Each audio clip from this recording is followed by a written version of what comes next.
Assalamualaikum warahmatullahi wabarakatuh. Selamat pagi dan salam sejahtera bagi kita semua.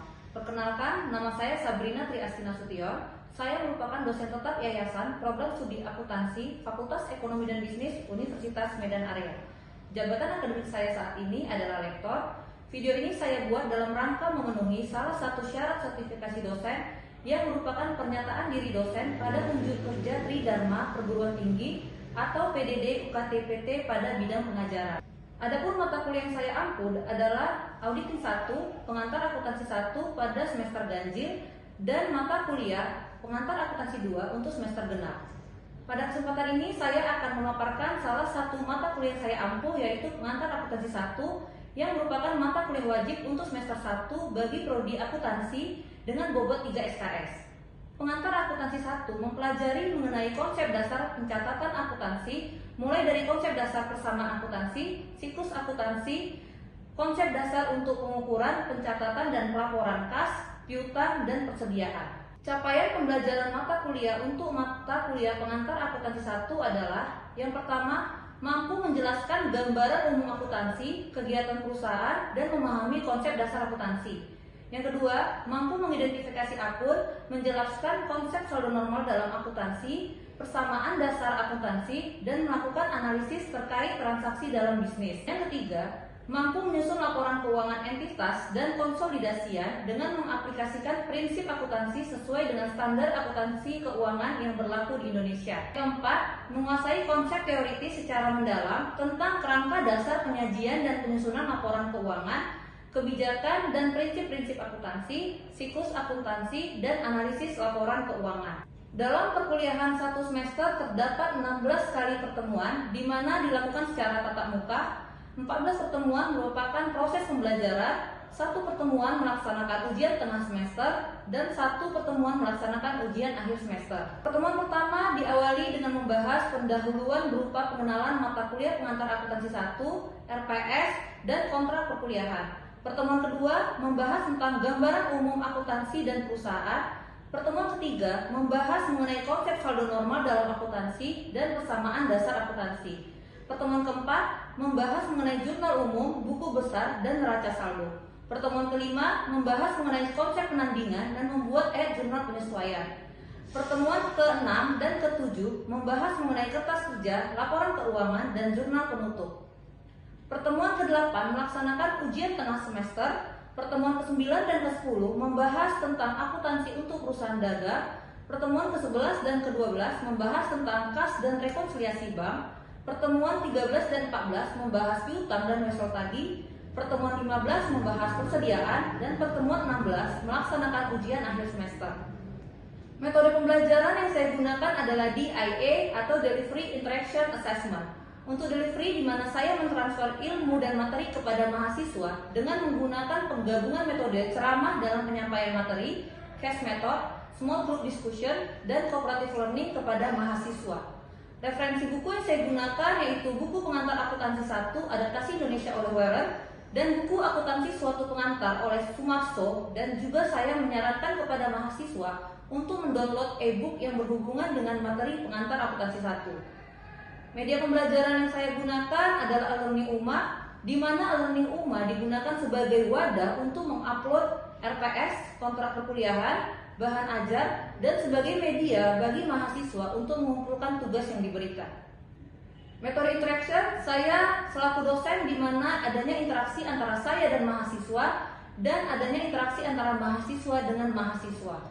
Kemudian untuk metode assessment, dalam melakukan penilaian dan evaluasi hasil tugas mahasiswa sesuai dengan standar yang dibuat oleh perguruan tinggi, di mana penilaian diberikan sesuai dengan bobot yang telah ditentukan, yaitu untuk partisipasi atau kehadiran diberikan bobot 10%, tugas dan keaktifan diberi bobot 50%, ujian tengah semester diberikan bobot 15%, dan ujian akhir semester diberikan bobot 25%. Nilai dari hasil mahasiswa sesuai dengan penilaian acuan normal. Demikianlah deskripsi mengenai mata kuliah Pengantar Akuntansi 1. Selanjutnya akan saya tampilkan cuplikan video saya mengajar di kelas secara tatap muka. Sekian yang dapat saya sampaikan. Wassalamualaikum warahmatullahi wabarakatuh. Apa kabar adik-adik semua? Baik. lagi di mata kuliah pengantar akuntansi 1 ya. Nah, hari ini kita akan membahas tentang jurnal umum, buku besar, dan neraca saldo. Nah, seperti biasa, sebelum kita memulai perkuliahan hari ini, ada baiknya kita membaca doa ya, menurut kepercayaan masing-masing. Baik, doa dimulai.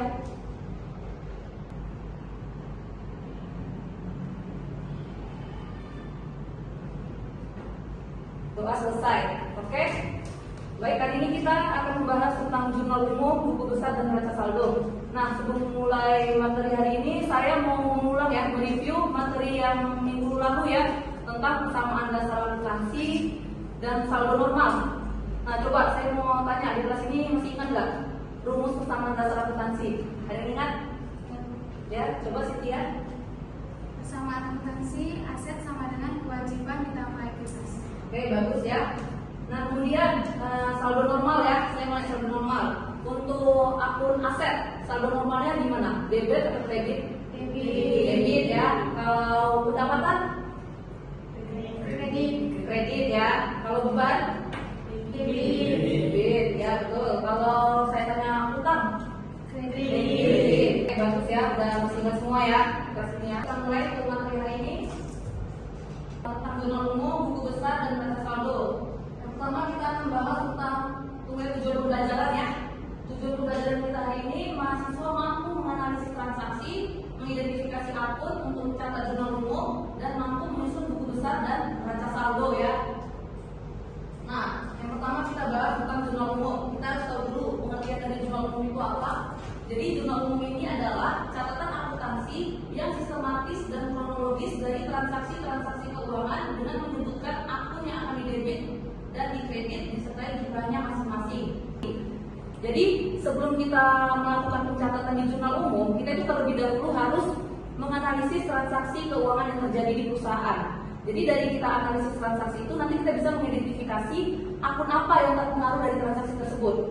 Ya. Jadi dari transaksi keuangan yang terjadi di perusahaan itu biasanya mempengaruhi minimal 2 akun, bisa 3, bisa 4, tidak bisa 1 akun ya, karena antara jumlah debit dan kredit itu harus seimbang. Jadi dalam jurnal umum itu sisi debit dan sisi kredit itu harus sama, atau dalam akuntansi bahasanya harus apa? Harus balance ya. Oke. Nah, tahapan-tahapan dalam mencatat jurnal umum itu yang pertama adalah kita menganalisis dulu transaksi untuk mengetahui akun apa yang terpengaruh dari transaksi tersebut. Yang kedua, kita lihat dari akun yang sudah ditentukan tadi, misalnya aset, kewajiban, atau ekuitas, atau pendapatan dan beban. Nah, dia mempengaruhinya itu mengalami kenaikan atau mengalami penurunan. Nah, setelah kita tahu dia mengalami kenaikan atau penurunan, baru kita bisa mencatatnya, mengklasifikasikannya di sisi kredit atau sisi debit ya. Baru kita masukkan ke dalam ayat jurnal umum. Nah, ini dia bentuk ayat jurnal umumnya ya. Di situ ada tanggal, keterangan, referensi, debit, dan kredit. Oke? Oke, yang tadi kita bilang analisis transaksi ya. Yang pertama kita lihat di sini ada transaksi pada tanggal 1 Januari Tuan Raka menyetor uang ke PT Aji Mumpung sebesar 500 juta sebagai setoran modal. Nah, kalau kita lihat transaksi ini, akun apa yang terpengaruh dari transaksi ini? Yang pertama kita lihat apa? Dia menyetorkan uang ke perusahaan, berarti apa yang bertambah? Kas ya, kas bertambah. Kemudian sebagai setoran modal, berarti modal ya. Jadi modalnya apa? Bertambah atau berkurang? Bertambah ya. Nah, berarti kas bertambah, modal bertambah, ya kan? Kalau kas bertambah tadi selalu normal kas gimana? Debit ya. Kalau modal bertambah, kredit ya kan? Berarti kita masukkan ke dalam jurnal umum kas pada modal sebesar 500 juta ya. Paham ya semua kan? Nah, transaksi kedua nih, pada tanggal 5 Januari perusahaan membeli sebuah mobil seharga 150 juta secara tunai. Kita lihat ya. Kalau tunai berarti yang ngaruh ke kas ya. Kasnya bertambah atau berkurang? Berkurang. Kemudian apa yang bertambah? Kendaraan ya. Kendaraan bertambah, kas berkurang. Maka jumlahnya kendaraan pada kas sebesar 150 juta. Oke. Kemudian setelah kita masukkan tadi jurnal umum, kemudian kita buat ke posting ke buku besar. Jadi buku besar itu buku yang berisi kumpulan akun dan disusun cara berurutan berdasarkan pakai akun, sehingga ketika perusahaan membutuhkan mudah untuk ditemukan ya. Nah, jadi dalam akuntansi pencatatan buku besar itu disebut dengan posting ya. Nah, bentuk buku besar itu ada bentuk D, bentuk foto, dan bentuk skafol ya. Nah, kalau bentuk D ini seperti ini, jadi dia lebih sederhana. Jadi cuma seperti huruf T, makanya dia bilang akun T ya. Jadi di tengah dibuat di atas nama akunnya, di sini ada kas kan, sisi sebelah kirinya debit, sisi sebelah kanannya kredit ya. Jadi kita jumlahi sisi debitnya berapa, sisi kreditnya berapa. Nah, kita lihat sisi debit paling lebih besar kan, 9.500.000 dikurangi sisi kredit 5.200.000, maka dapat saldo debitnya sebesar 4.300.000. Nah, kalau untuk bentuk kontrol ini kita lihat. Nah, kalau untuk bentuk stafel itu ada 3 kolom dan ada stafel 4 kolom. Jadi kalau 3 kolom ini saldo itu tunggal, satu aja kolomnya. Kalau yang untuk 4 kolom ini saldo itu dibedakan lagi jadi debit dan kredit. Nah, untuk tugas selanjutnya, kalau saya ada minta untuk membuat buku besar, saya maunya menggunakan bentuk seperti ini ya, yang 4 kolom ya. Oke. Nah, ini saya coba ya posting ke buku besar dari jumlah umum tadi ya. Misalnya nih tanggal 1 tadi ada jumlah umum kas pada modal. Nah, jadi kan kita di buku besar itu kita buat akunnya masing-masing kan. Yang pertama kita buat akun kas buku besarnya kan. Nah, kita lihat di tanggal 1 ini kas ini di di mana? Debit atau kredit? Di debit ya. Berarti kita pindahin tanggal 1 Januari di debit 500 juta, kemudian saldonya juga 500 juta. Kemudian kita buat lagi akun modal. Nah, modal kita lihat di jumlah tanggal 1, letaknya di mana? Di kredit atau debit? Di kredit. Kita pindahin di perusahaan di bagian kredit. Buat saldo juga di kreditnya ya. Oke, ini ada contoh soalnya. Kita jawab sama-sama ya. Oke, ini ada soal ya. Oke, di sini ada Adi Busana adalah usaha jahit baju ya, yang didirikan tanggal 2 Mei 2016. Oke, ini ada transaksi selama bulan Mei. Yang pertama tanggal 2 Mei, kita lihat sebagai seorang modal pendirian Adi Busana diserahkan bangunan ruko serta tanah seharga 60 juta dan 35 juta. Maka jumlahnya gimana?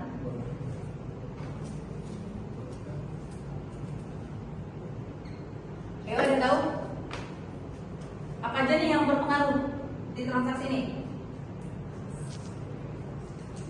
Ada yang bisa? Coba lihat, diserahkan bangunan, berarti bangunan kan? Bangunan bertambah.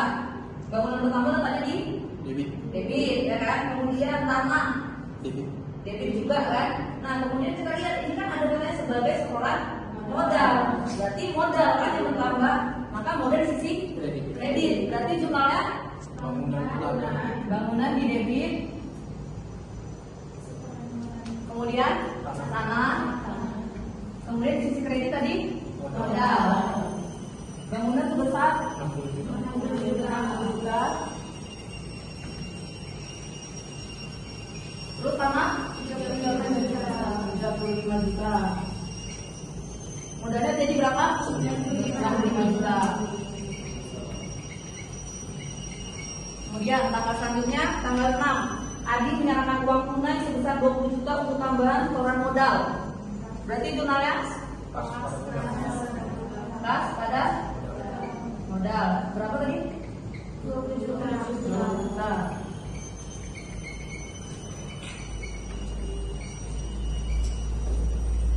Kemudian tanggal selanjutnya tanggal 10, Adi Busana membeli peralatan usaha secara kredit dari toko Mentari seharga 12 juta. Ayo. Peralatan pada utang usaha. Peralatan pada Utang usaha. secara kredit. Utang usaha. Peralatan pada utang usaha ya. Jadi perhatikan, kalau kita lihat transaksi dia kredit atau tunai. Jadi peralatan pada utang usaha ya. Besar 12 besar.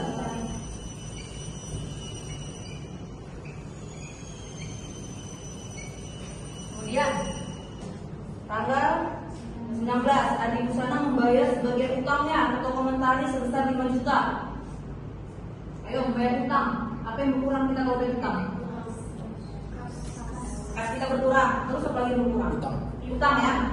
Hutang berkurang, letaknya Debit. debit. Oke, berarti hutang usaha ada kas sebesar 5 juta.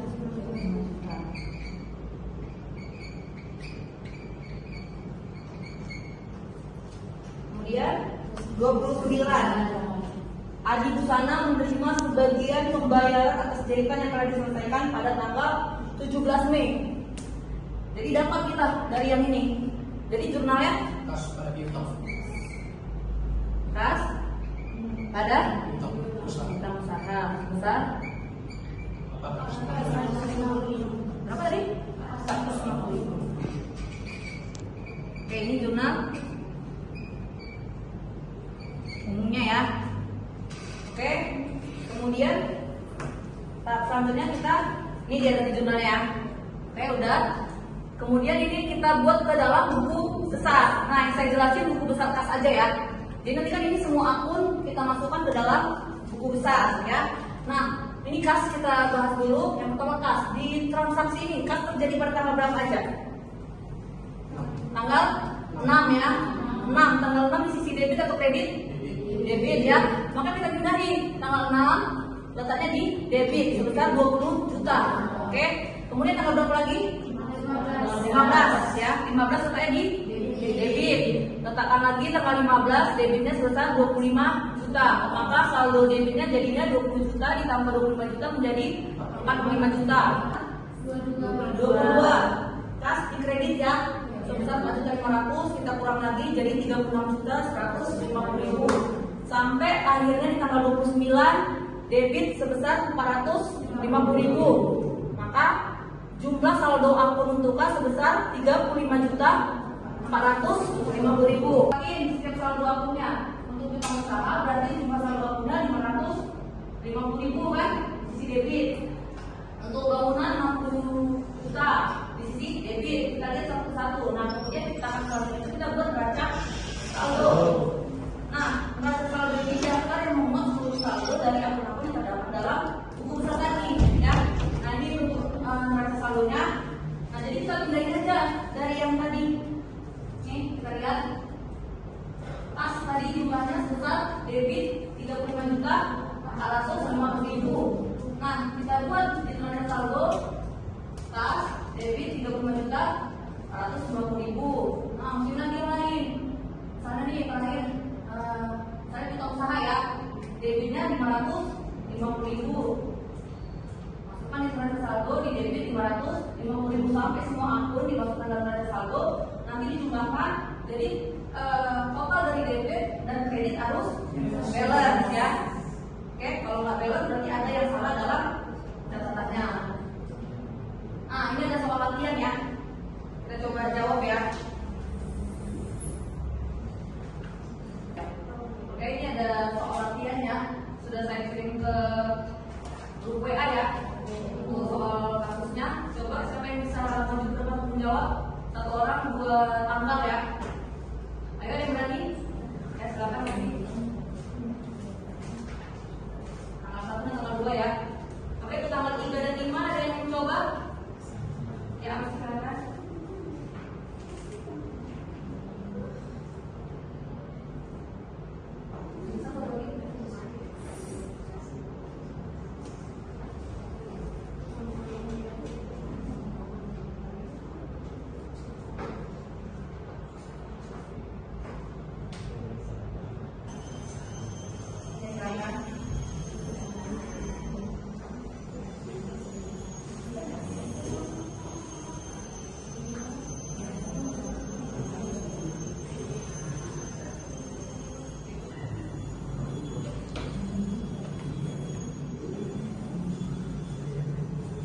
Kerjakan ya tanggal 17 sampai tanggal 30 Desember ya.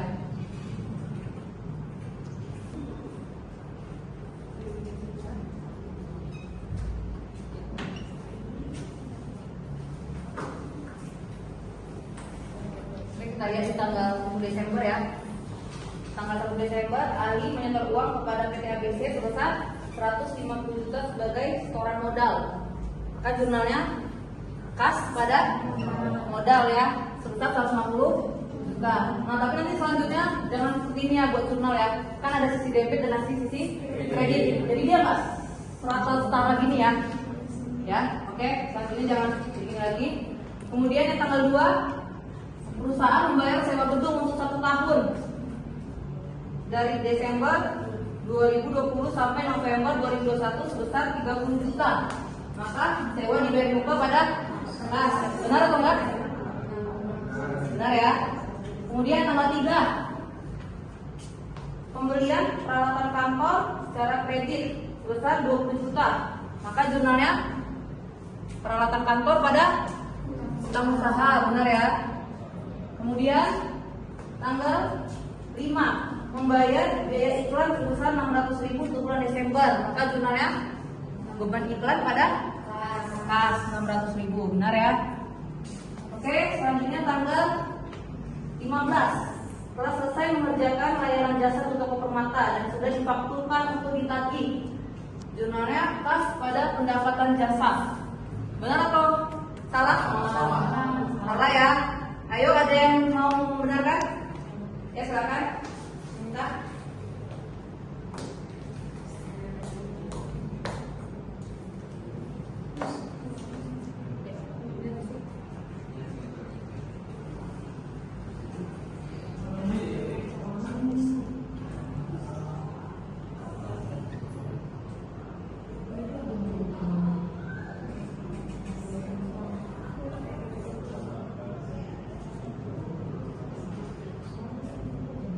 Oke, ada benar nggak yang dibuat Enita?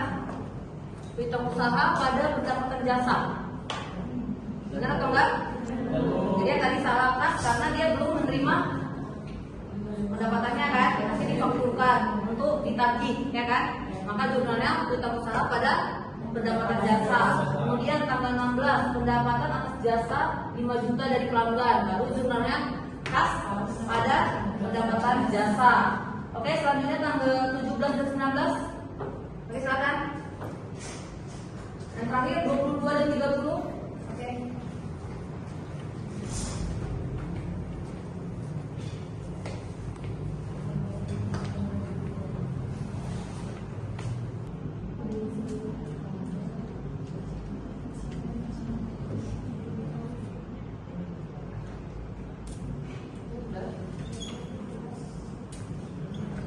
Kita lihat ya, tanggal 17 membayar sebagai utang sebesar 7.500.000 atau pembelian peralatan ke toko cahaya pada tanggal 3 Desember sebesar 7.500.000. Maka jurnalnya utang usaha pada kas, benar ya. Tanggal 19, menerima cicilan pembayaran atas faktur tanggal 20 Desember dari toko permata. Lihat tanggal toko permata tanggal 15. Berarti tadi kita melakukan layanan jasa kan. Berarti jurnalnya kas ada piutang usaha ya. Benar. Kemudian tanggal 22 membayar gaji pegawai sebesar 9 juta untuk bulan Desember. Maka jurnalnya beban gaji pada kas. Yang terakhir 30 Desember mengambil kas perusahaan untuk keperluan pribadi. Maka jurnalnya pribadi pada kas sebesar 5 juta ya. Oke, berarti udah paham semua ya tentang jurnal umum, buku besar dan neraca saldo ya.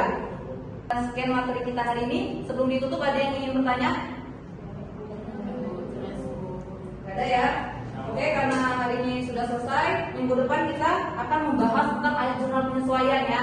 Jadi hari ini kita sudah membahas tentang siklus akuntansi. Yang pertama itu kita menganalisis transaksi dulu, kemudian kita melakukan pencatatan ke jurnal umum, baru kita menyusun buku besar, baru neraca saldo. Jadi di materi selanjutnya minggu depan kita akan membahas tentang ayat jurnal penyesuaian ya. Nah, jadi nanti saya kirim ke e-learning ya untuk materi kita di minggu depan. Jangan lupa dibaca dan jangan lupa dikerjakan tugas yang sudah saya upload di e-learning. Kerjakan sesuai dengan instruksi yang sudah saya kasih di situ dan kumpul sesuai jadwal yang sudah ditentukan ya.